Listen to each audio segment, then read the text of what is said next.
I don't feel pressure to be funny at all. I'm funny because I want to be funny. I can sit here and be serious for an hour and you'll go and make me funnier than I am. Some nights it was a melee, literally, where I'd be standing trying to defend myself for what I was doing. People would be screaming at me to do my old act, and getting actually violent and angry at me.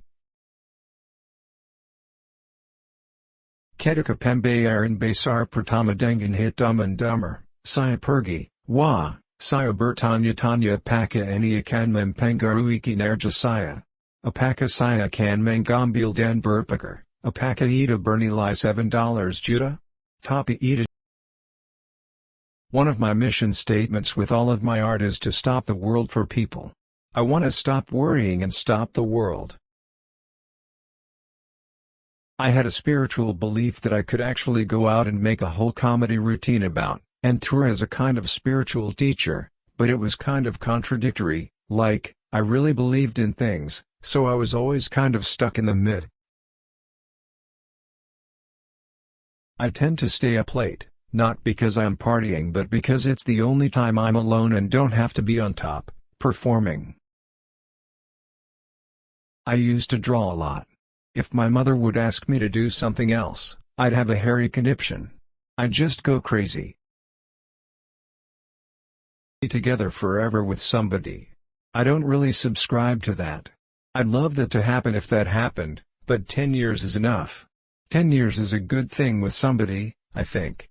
It said, the peace we seek is somewhere beyond personality, beyond perception of others, beyond discovery and disguise, even beyond the effort itself.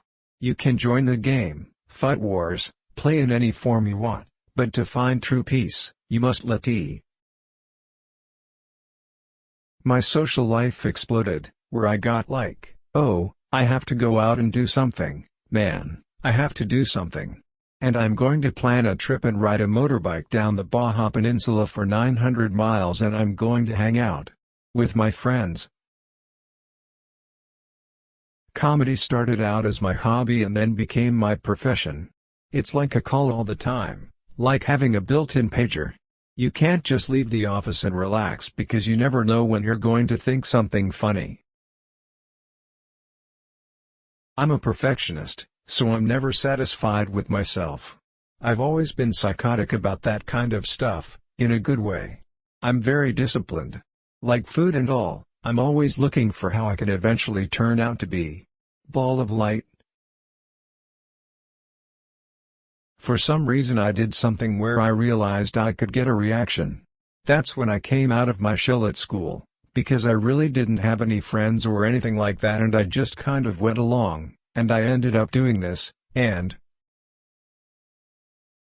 I think there's a natural fascination for enigmatic characters, people who have decided to make a decision in their life to live differently than anyone else. That's a really interesting quality that just happens to be good for filmmaking too. I like challenges and I don't believe in failure. I don't believe in regret. I believe suffering, failure, all those concepts, are absolutely necessary things to make us the best people we can be, to be the best at whatever we can be. I've never wanted to put myself in one category. I really love making films, but the thing about live shows is that you don't have to wait. Literally, we're still waiting to see what the reaction will be to the film, so it's a slower process.